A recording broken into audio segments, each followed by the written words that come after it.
Hi, thanks for coming back to Talking with Jeffrey. And I'm Jeffrey. Lately, I've actually been thinking on how and why modern games are bad these days. The first video game system that I actually remember playing on growing up was the Nintendo 64. For a while, that was my life for gaming, and then I got a PS1.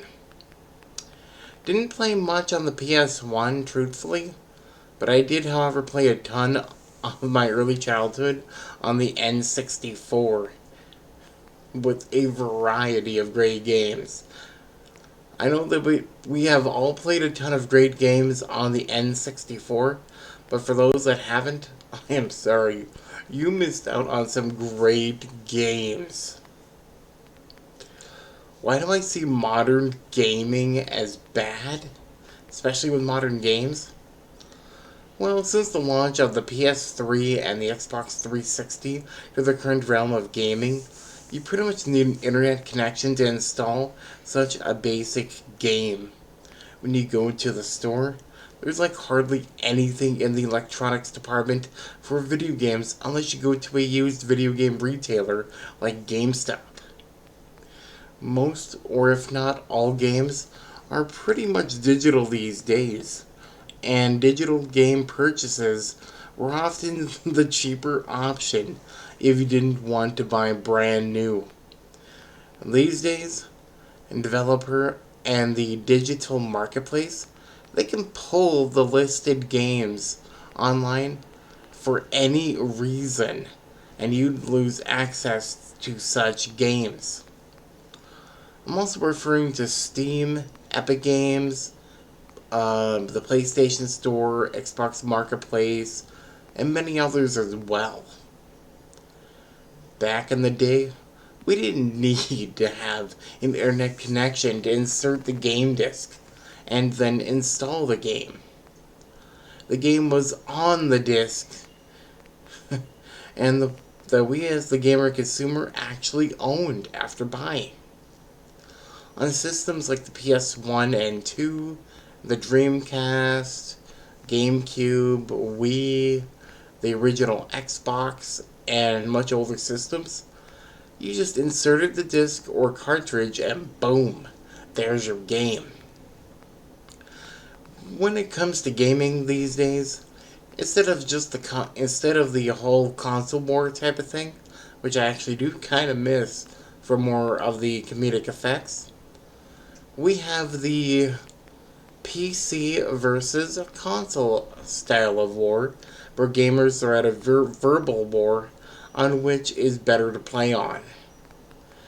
PC gaming, 100% of the games these days are all online and are all digital, and you have to have the right components, or your computer game ain't going to work.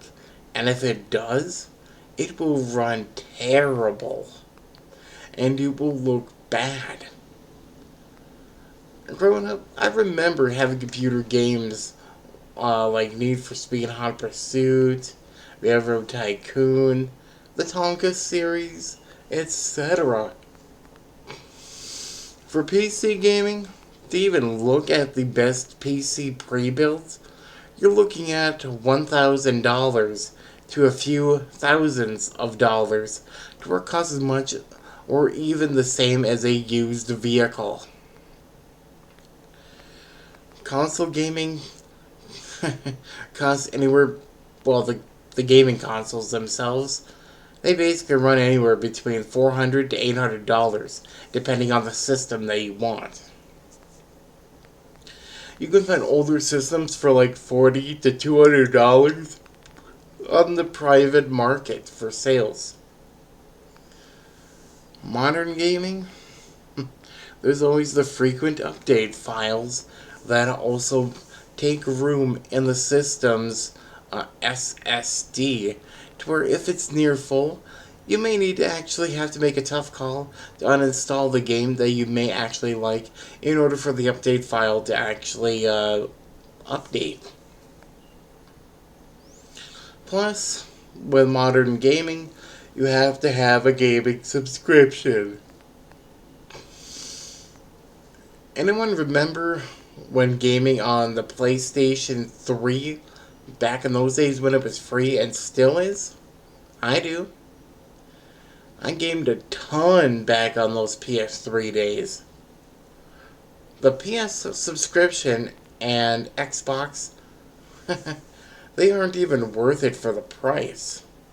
Because you don't even own the games. You're basically just renting. And renting isn't even owning, so piracy isn't theft. Nintendo Online charges $20 for the yearly cost. And PC gamers, they will brag on this up until they're blue in the face. PC gamers will claim that there's hardly any subscriptions fees. However, there are also paywalled subscription fees for certain games, so PC gaming isn't free. It is free, but it isn't. Thus, premium. Well, actually, freemium, but with, yeah. This games I'm, talking about is, pretty much any Battle.net game, including World of Warcraft.